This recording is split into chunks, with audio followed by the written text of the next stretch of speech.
नमस्कार जय जगन्नाथ मु स्वागत आपण मानक वेलकम करुच्ची आपण प्रिय यूट्यूब चैनल स्वागत पॉइंट रे समय व्यस्त बहुलतार मु भिडटी कर नी सका किंतु एबे वीडियोर जहाँकि आम इम्पोर्टान्स देथिलु बहुत गुड़े क्वेश्चंस भी आसी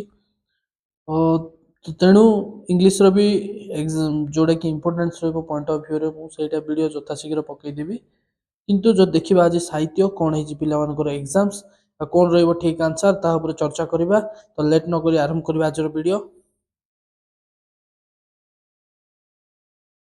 फर्स्ट ना आंसर क्वेश्चंस कौन अछि ना बेलो अश्वत्थ बटवृक्ष गल्पर आरंभर केउ ग्रंथर उद्धति रु दिया जायछि तो आंसर हो आरो कौन ना भागवत कौन हबो ना भागवत हबो सेकेंड बुद्ध व महावीर जैन केउ वृक्ष तले सिद्धि पाइथिले तो आंसर हबो अश्वत्थ गछ नेक्स्ट जो देखिबा हमर किए कलम बिक्री करि देइथिबा कथा कथित एकांकिकारे कुहा जाइछे तो आंसर किए ना प्रीति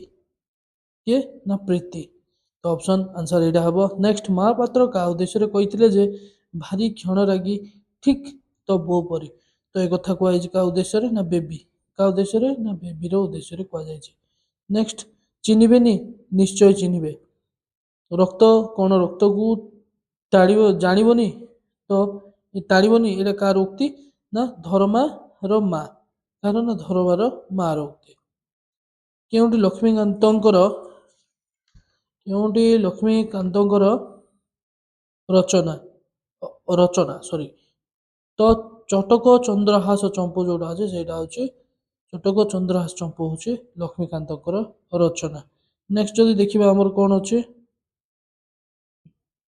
नेक्स्ट যদি দেখিবা 7 नंबर वाद विवाद सत्वे पॉलीग्रामर नर नारी मध्य कौन संपर्क थाए ना एक परिवारत्व कौन थाए ना एक परिवारत्व मनुष्य को सब बेले युक्तिवादी जीव बोली कहवा ठीक नुहे कारण कौन ना से बहु परिमाण में गतानुगतिकर दास तो ऑप्शन ए नेक्स्ट जो देखिबा 9 नंबर सभ्यता विज्ञान प्रबंधटी केउ पत्रिकार प्रकाश पाइथिला ना आंसर हबार कौन ना उत्कल साहित्य प्राबंधिक मतरे जड़ विज्ञान केते भाग रे विभक्त ना दुई भाग रे जोड़ा कि हम जानिचु तो नेक्स्ट कौन अच्छे नेक्स्ट जो देखिबा 7 प्रत्यय युक्त हेले कौन हुए स हुए नाही स तो एटा हबो 7 प्रत्यय कौन हबो ना स हबो नै स एटा ठीक आंसर हबो नेक्स्ट 12 केउ केउंटी शुद्ध शब्द हबो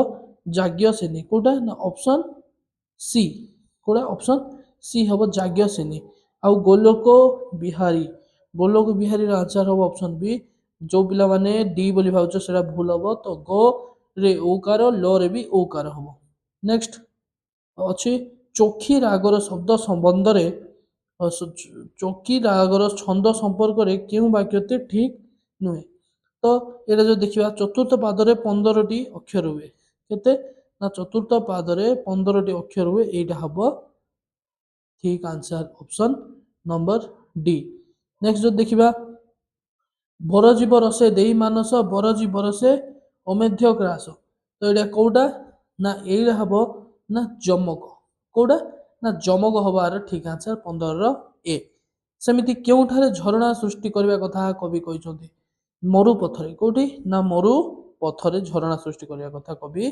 कहिसथि नेक्स्ट कौन करी भुवन सारा हसैबा पई कुआ जायछि ना कौन करी कि ना सेटा हबो तंद्रा परस भिन्न करी कौन ना तंद्रा परस भिन्न करी तो ऑप्शन नंबर बी कोडा ऑप्शन नंबर बी नेक्स्ट मन सुख पई सर्वसंघा माटी कौन करछि ना नई समुद्र रे हस कथा भरी देछि एटा ठीक आंसर हबो 18 नंबर ए नेक्स्ट देखिबा दुख दड़मड़ी सहिबा को मते देश दड़मड़ी शब्दर अर्थ कौन दड़मड़ी शब्दर अर्थ हबो जंजाल कौन हबो आंसर ना जंजाल हबो नेक्स्ट असहयोग आंदोलन कर्मी त्रुटि को विच्युत को लक्ष्य कर लक्ष्मीकांत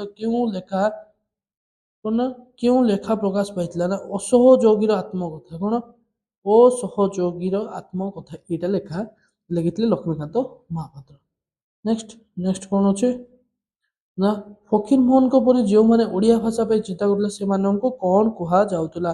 ତ ସେମାନଙ୍କୁ କ'ଣ କୁହାଯାଉଥିଲା? ଏଇଟା ହବ ରିଙ୍ଗ ଲିଡର। କ'ଣ କୁହାଯାଉଥିଲା? ନା ରିଙ୍ଗ ଲିଡର କୁହାଯାଉଥିଲା। Ring leader. Next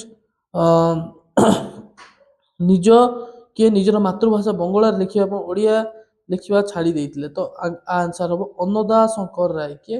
Annada Shankar Ray. Next Vivekananda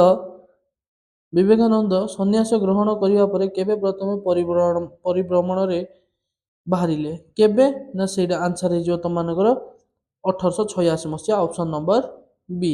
ମଣିଷକୁ ନ ବଦଳେଇ କ'ଣ ଭାଙ୍ଗିବା ସହଜ ନୁହେଁ ବୋଲି ପ୍ରାବନ୍ଧିକ ଉଲ୍ଲେଖ କରିଛନ୍ତି? ତ ପୁରୁଣା ସମାଜ ହବାର ଠିକ ଆନ୍ସର। ପୁରୁଣା ସମାଜ ଆମେ କରିବା ଭାଙ୍ଗି ପାରିବା ନାହିଁ। ନେକ୍ସଟ 25 ନମ୍ବର କେଉଁ ପତ୍ରିକାରେ ପ୍ରକାଶନ ବର୍ଷ ତ୍ରୁଟିଯୁକ୍ତ? କେଉଁ ପତ୍ରିକା? ନା ପତ୍ରିକା ହବ ତମର ଅପସନ ନମ୍ବର ବି। କୋଉଟା? ନା ଉତ୍କଳ ସାହିତ୍ୟ 1868ରେ। ଏଇଟା ହବ ଭୁଲ ଆନ୍ସର। ଉତ୍କଳ ସାହିତ୍ୟ 1868ରେ ହେଇନଥିଲା। ଯାହାପରେ ଯେଉଁ ପଦ ରହିଲେ ବାକ୍ୟର ଭାବ ସ୍ପଷ୍ଟ ରୂପେ ପ୍ରକାଶ ପାଇବ ସେଇ ପଦ ବିନ୍ୟାସକୁ କ'ଣ କୁହାଯାଏ? ତ ସେଇ ପଦ ବିନ୍ୟାସକୁ କ'ଣ କୁହାଯାଏ? ନା ଆସତି। କ'ଣ କୁହାଯାଏ? ନା ଆସତି। ନେକ୍ସଟ ଯଦି ଦେଖିବା କ'ଣ ଅଛି? ଜେଜେ ଆସିଛନ୍ତି ଓ ଆମେ ସମସ୍ତେ ଖୁସି ଅଛୁ। ତ ଏଇଟା କୋଉ ପ୍ରକାର ବାକ୍ୟ? ନା ଏଇଟା ହେଇଯିବ ତମର ଯୌଗିକ ବାକ୍ୟ। କୋଉ ବାକ୍ୟ? ନା ଯୌଗିକ ବାକ୍ୟ। ସତରେ ତୁମେ ଆସିଛ? ଏହା କେଉଁ ପ୍ରକାର ବାକ୍ୟ? ଯେହେତୁ ଚିହ୍ନ ଦେଖି ଜାଣି ଦେଇଥିବ, ନା ବିସ୍ମୟ ସୂଚକ ବାକ୍ୟ। ପବନର ପ୍ରତିକୂଳରେ ସାଇକେଲ ଚଳାଇବା କଷ୍ଟକର। ବାକ୍ୟଟି ସଂକ୍ଷେପରେ କାହା ଦ୍ୱାରା ହୋଇଛି? ତ ସଂକ୍ଷେପଣ କାହା ଦ୍ୱାରା ହେଇଛି? ଯାହାକି ପବନ ପ୍ରତିକୂଳ ଯୋଉଟା ହେଇଛି ବିପରୀତ ଦିଗରେକୁ, ତ ଉପସର୍ଗ। ଏଇଟା କାହା ଦ୍ୱାରା ହେଇଛି? ନା ଉପସର୍ଗ। ବିପରୀତ ଦିଗରେକୁ ପ୍ରତିକୂଳ ବୋଲି କୁହାଯାଇଛି। ନେକ୍ସଟ କ୍ୱେଶ୍ଚିନ୍ କ'ଣ ଅଛି? ନତ୍ୱ ବିଧି କ'ଣ? ତ ନତ୍ୱ ବିଧି ଇଜି କ୍ୱେଶ୍ଚିନ୍ଟା ଗୋଟେ ପକେଇଛି। ନତ୍ୱ ବିଧି କ'ଣ? ନ ସ୍ଥାନରେ, କାହା ସ୍ଥାନରେ? ନା ନ ସ୍ଥାନରେ ଅଣ ହେଲେ ତାକୁ କୁହାଯାଏ ଅଣତ୍ୱ ବିଧି। ନ ସ୍ଥାନରେ ଅଣ ହେଲେ ତାକୁ କୁହାଯାଏ ନତ୍ୱ ବିଧି। ସେମିତି ବୁଦବୁଦ ଶବ୍ଦର ଅର୍ଥ କ'ଣ? ବୁଦବୁଦ ଶବ୍ଦର ଅର୍ଥ ହବ ନା ପାଣି ଫୋଟକା। କ'ଣ? ନା ପାଣି ଫୋଟକା। ନେକ୍ସଟ 32 ଦେଖିବା। କାହା ଆଗମନରେ ଅବନୀ ନିଶ୍ଚଳ ହୋଇଗଲା? ଜ୍ୟୋତ୍ସ୍ନା ଆଗମନରେ ଅବନୀ ନିଶ୍ଚଳ ହୋଇଗଲା? ନା ନିଶା ଆଗମନରେ? ନିଶା। କାହାର? ନା ନିଶା ଆଗମନରେ ଅବନୀ ନିଶ୍ଚଳ ହୋଇଗଲା। ଗଲାଣି ତ ଗଲା କଥାରେ ସଂଘାତ। କେଉଁ କବି ଲେଖିଛନ୍ତି? କବି ସୂର୍ଯ୍ୟ ବଳଦେବ ରଥ। କିଏ? କବି ସୂର୍ଯ୍ୟ ବଳଦେବ ରଥ। ନେକ୍ସଟ ଦେଖିବା। କିଏ ମା ସୀତାଙ୍କୁ ଶୁଭ ଆଗମନକୁ ଅପେକ୍ଷା କରିଥିଲା ବୋଲି କୁହାଯାଇଛି? କିଏ? ନା ତମସା। କିଏ? ତମସା ନଦୀ। ନେକ୍ସଟ ଉଷାଙ୍କ ଚରଣ କ'ଣ ଆହରଣ କରେ ବୋଲି ବର୍ଣ୍ଣନା କରାଯାଇଛି? ଉଷାଙ୍କ ଚରଣ କ'ଣ ଆହରଣ କରେ? ନା ଜ୍ୟୋତି। କ'ଣ ଆହରଣ କରେ? ଜ୍ୟୋତି। ଶିଖର ସମୀରର ଅର୍ଥ କ'ଣ? ଶିଖର ସମୀରର ଅର୍ଥ କ'ଣ? ଶିଖର ସମୀରର ଅର୍ଥ ହେଉଛି ଜଳକଣା ଧାରଣ କରିଥିବା ବାୟୁ। କ'ଣ? ନା ଜଳକଣା ଧାରଣ କରିଥିବା ବାୟୁକୁ ଆମେ ଶିଖର ସମୀର ବୋଲି କୁହାଯାଏ। ନେକ୍ସଟ ଉତ୍କଳ ମାତାଙ୍କ ଚକ୍ଷୁ କାହା ପ୍ରଦର୍ଶନରୁ ଉଦ୍ଭାସିତ? ଉତ୍କଳ ମାତାଙ୍କ ଚକ୍ଷୁ ଜ୍ଞାନ ଓ ବିଜ୍ଞାନ ପ୍ରଦର୍ଶନରେ ଉଦ୍ଭାସିତ। ଜ୍ଞାନ ବିଜ୍ଞାନ ପ୍ରଦର୍ଶିତ ନେତ୍ରା। ତ ଏଇଟା ହବ ଆନ୍ସର। ଶିବଙ୍କ ଠାରୁ ସିଂହନାଦ ମାଗିବା ପାଇଁ ପ୍ରଥମେ କିଏ କହିଲେ? କିଏ କହିଲେ? ନା ଆନ୍ସର ହେଇଯିବ ସହଦେବ। କିଏ? ସହଦେବ। ନେକ୍ସଟ 38 39 ଭୀମ କେଉଁ ଦୈତ୍ୟକୁ ମାରି ଶିବଙ୍କୁ ସହାୟତା କରିଥିଲେ? ନା ଅଶ୍ଲେଷା। ଭୀମ କେଉଁ ଦୈତ୍ୟକୁ ମାରିଥିଲେ? ନା ଅଶ୍ଲେଷାକୁ ମାରିଥିଲେ। ନେକ୍ସଟ ରାବଣଙ୍କ ଦୁଇ ମନ୍ତ୍ରୀଙ୍କ ନାମ କ'ଣ? Easy question. ଶୁକ ଓ ସାରଣ। ତ ଶୁକ ଓ ସାରଣୀ କ୍ୱେଶ୍ଚିନ୍ ଟିକେ ଇଆଡ଼େ ସିଆଡ଼େ ଜଷ୍ଟ ଅପସନ୍ ଯାହାକୁ ପିଲାମାନେ କନଫ୍ୟୁଜ ହବ ଏଇଟା ସେଇଟା ମାରିଦେଇକି ପଳେଇ ଆସିବ। ତ ଶୁକ ଓ ସରଣୀ ହବନି, ଶୁକ ଓ ସାରଣ। ନେକ୍ସଟ ଉତ୍ପ୍ରେକ୍ଷା ଅଳଙ୍କାର କ'ଣ ହୁଏ? ତ ଉତ୍ପ୍ରେକ୍ଷା ଅଳଙ୍କାର କ'ଣ? ପ୍ରକୃତ ବସ୍ତୁର ଅପ୍ରକୃତ ବସ୍ତୁର ତର୍କଣା କରିବା। ତ ଯୋଉଟା ପ୍ରକୃତ ବସ୍ତୁ ସେଇଟା ହିଁ ହବ ଉତ୍ପ୍ରେକ୍ଷା ଅଳଙ୍କାର। ତ କୋଉଟା ଅଛି? ପ୍ରକୃତ ବସ୍ତୁର ଅପ୍ରକୃତ ବସ୍ତୁରେ ତର୍କଣା କରିବା। ତ ଅପସନ ନମ୍ବର ବି ହବ ତମର କରେକ୍ଟ ଆନ୍ସର। ଓଡ଼ିଆ ଭାଷାରେ କେଉଁ ପ୍ରକାର ରୂଢ଼ି ଦେଖିବାକୁ ମିଳେ ନାହିଁ? ତ କ୍ରିୟାଯୁକ୍ତ, କ୍ରିୟାହୀନ, ତୁଳନାତ୍ମକ ଆମେ ପଢିଛୁ। ତ ନିରବ ଅର୍ଥ ପ୍ରକାଶକ ଆମକୁ ଜଣା ନାହିଁ। ତ ଆନ୍ସର ହବ ସେଇଟା। ନେକ୍ସଟ କ'ଣ ଅଛି? ନା ଛୁଞ୍ଚି ମାଛି ପରୀକ୍ଷାର ଅର୍ଥ କ'ଣ? ଛୁଞ୍ଚି ମାଛି ପରୀକ୍ଷାର ଅର୍ଥ କ'ଣ? ନା ତନ ତନ କରିକି ପରୀକ୍ଷା କରିବା। ସେମ୍ ଅଟୋ ମୁହଁରେ ଜିରା, ତ କମ୍ ଅଧିକ ଆଶା କରୁଥିବା ଲୋକକୁ କମ୍ ମିଳିବା। ତ ଅଟୋ ମୁହଁରେ ଜିରା, ଅଧିକ ଆଶାୟୀକୁ କମ୍ ମିଳିବା, ଏଇଟା ହବ ଠିକ୍ ଆନ୍ସର। ନେକ୍ସଟ 45, ଫୁଲ ଯୋଗୁ ଗଭା, ପଣ୍ଡିତ ଯୋଗୁ ସଭା, ତ ଦି ଜଣ ଯାକ ସଭାବର୍ଦ୍ଧକ, ତ ସେଇଟା ହବ ଉଭୟ ସଭାବର୍ଦ୍ଧକ, ଏଇଟା ହବ ଠିକ୍ ଆନ୍ସର। କେଉଁଠି ଗଙ୍ଗାଧରଙ୍କର ରଚନା ନୁହେଁ? ତ ଗଙ୍ଗାଧର, ଏଠି ପିଲାମାନେ ଏଲିମିନେସନ ମେଥଡ ୟୁଜ କରିବାର ଅଛି। ତ ତପସ୍ୱିନୀ ଲେଖିଛନ୍ତି ଗଙ୍ଗାଧର ମେହେର, ଅର୍ଘ୍ୟଥାଳି ମଧ୍ୟ ଲେଖିଛନ୍ତି, ତା ସହିତ ଉତ୍କଳ ଲକ୍ଷ୍ମୀ ମଧ୍ୟ ଲେଖିଛନ୍ତି। ତା ଲେଖିନାହାନ୍ତି କୋଉଟା? ନା ବସନ୍ତ କୋକିଳ। ବସନ୍ତ କୋକିଳ ହବ ତମର ଠିକ୍ ଆନ୍ସର। ନେକ୍ସଟ ଯଦି ଦେଖିବା, ଗାଳ୍ପିକ କାଠ ଗଳ୍ପରେ କ'ଣ ଦେଖେଇବାକୁ ଚାହିଁଛନ୍ତି? କ'ଣ ଦେଖିବାକୁ ଚାହିଁଛନ୍ତି? ନା ଶିକ୍ଷା, ପିଲାମାନେ ସବୁଠୁ ଇମ୍ପୋର୍ଟାଣ୍ଟ କ୍ୱେଶ୍ଚିନ୍ସ ଥିଲା, ଆରାମରେ ଏଇଟା ଠିକ୍ କରି ଆସିଥିବ। ଶିକ୍ଷିତ ମଣିଷର ସ୍ୱାର୍ଥଟା ଓ ସ୍ୱାର୍ଥପରତା, ଏଇଟା ଦେଖିବାକୁ ଚାହିଁଛନ୍ତି।